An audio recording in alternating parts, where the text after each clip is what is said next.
Praise the Lord. I greet you very good morning in the precious name of our Lord and Savior Jesus Christ. మన ప్రభువును రక్షకుడైన యేసుక్రీస్తు నామంలో మీ అందరికీ శుభాలు తెలియజేస్తున్నాను. ఎలా ఉన్నారు? మీరంతా బాగున్నారా? మీకోసం ఎల్లప్పుడూ ప్రార్థన చేస్తున్నాను. దేవుడు మీకు సహాయం చేయాలని, మీ జీవితంలో మేలు చేయాలని మీకోసం నేను ప్రార్థన చేస్తున్నాను. ఓ దేవుని సేవకుడు లెక్కపెట్టి చూస్తే బైబిల్లో మొత్తం 8000 వాగ్దానాలు ఉన్నాయంట.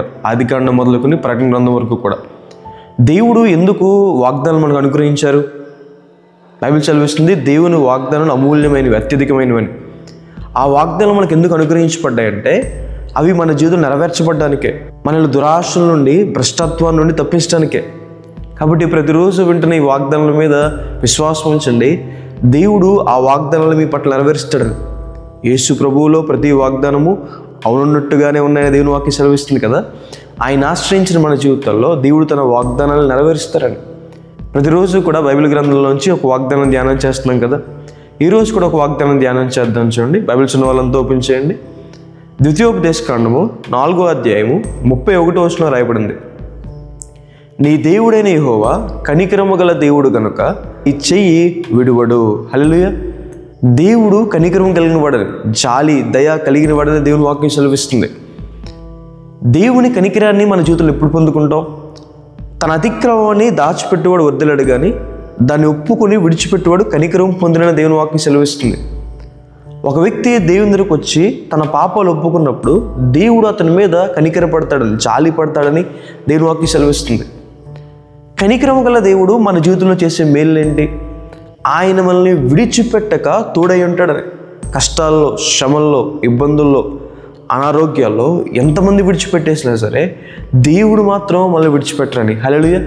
ఆయన మీకు ఎప్పుడూ తోడై ఉంటారని. గాఢాంధకార సమయంలో కూడా, చీకటి సందర్భాల్లో కూడా, మీ జీవితంలో అన్ని దారులు మూసుకున్నప్పటికీ కూడా దేవుడు మాత్రం మీకు తోడై ఉంటారని. దేవుడికున్న ఒకనొక పేరు ఏంటంటే ఎమాన్యుయల్, అనగా దేవుడు మనకి తోడని. వాస్తవానికి మనం చేసిన పాపాలకి, అతిక్రమాలకి దేవుడు ఎప్పుడో మనల్ని విడిచిపెట్టాలి.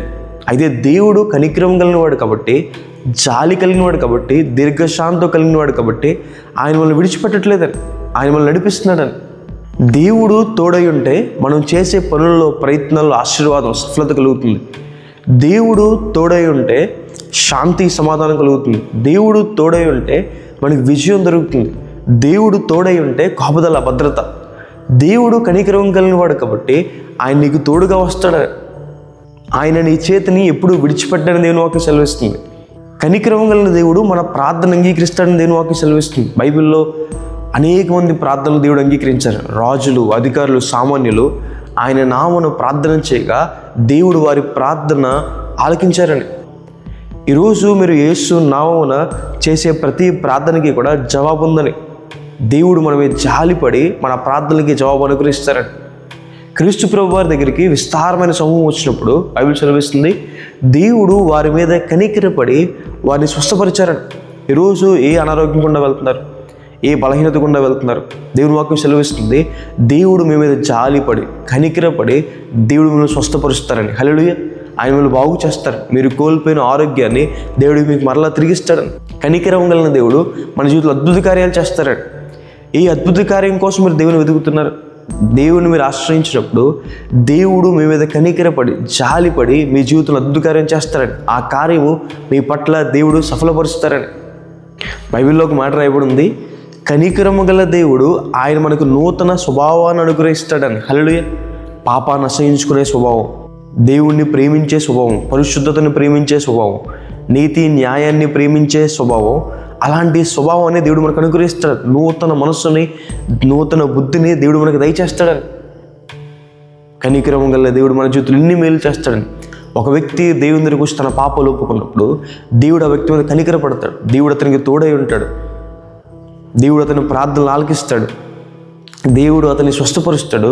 దేవుడు అతని జీవితంలో అద్భుత కార్యాలు చేస్తాడు. దేవుడు అతనికి నూతన స్వభావాన్ని, నూతన మనసుని, నూతన బుద్ధిని దయచేస్తారని. హల్లెలూయా. విశ్వాసం ఉంచండి. విశ్వాసంతో దేవుని దగ్గర రండి. విశ్వాసంతో దేవునిలో ప్రార్థన చేయండి. కనికర గల దేవుడు ఖచ్చితంగా మీ జీవితంలో మేలు చేస్తాడు. మీ అందు దేవుడు జాలిపడతాడు. దేవుడు జాలిపడని వ్యక్తి అంటూ కూడా ఎవరు లేరని. ఆయన ఆశ్రయించిన వారందరి మీద కూడా దేవుడు జాలి, దయ చూపించేవాడని. కాబట్టి ప్రార్థన చేసుకుందాం. చూడండి, సర్వశక్తిమంతుడ, జీవం గల దేవ యేసయ్య, మహోన్నతుడ, మహిమ గల దేవ, మీకు వేలాది వందనాలు యేసయ్య. ఈరోజు ఈ వాగ్దానం ద్వారా మాతో మాట్లాడినందుకు దేవా మీకు వందనాలు. మమ్మల్ని దర్శించినందుకు దేవా మీకు వందనాలు. ప్రియులు ఎంతమంది అయితే ప్రభావ ఈ వాగ్దానం వీక్షించారో ప్రభావ, వారి జీవితంలో మేలు చేయండి. మీ సహాయాన్ని సహకారాన్ని అందించుకునే దేవా ప్రతి మాలుకుంటున్నాను యేసయ్య. వారి ప్రతి అవసరాలు తీర్చండి అయ్యా. మీరే వారికి తోడేయండి ప్రభావ. మీరే ప్రభావ యేసయ్య వారిని ముట్టండి, స్వస్థపరచండి. ఆర్థిక ఇబ్బందుల నుంచి బయటికి తీసుకురండి అయ్యా. కృప చూపించండి అయ్యా. ఒంటరిగా ఉన్న వారికి ప్రభావ 10,000 మందిగా తోడేయండి మన దేవా. ప్రతి మాలుకుంటున్నాను యేసయ్య. మీకు వేలాది వందనాలు యేసయ్య. ప్రభావ చేసే పనులు ప్రయత్నాలు ఆశీర్వదించండి, దీవులు కుమ్మరించండి అయ్యా. ఎగ్జామ్స్ రాసే వారికి తోడేయండి, జ్ఞానాన్ని దయచేయండి అయ్యా. ప్రభావ మీరు కృప చూపించండి అయ్యా. ప్రభావ మీకు వేలాది వందనాలు యేసయ్య. అనారోగ్యంతో ఉన్న వారిని ముట్టండి, స్వస్థపరచండి. గొప్ప కార్యాలు చేయబడి దీవులు కుమ్మరించుకొని యేసు నామమున అడిగి వేడుకుంటున్నాను తండ్రి. Amen. God bless you. God bless India.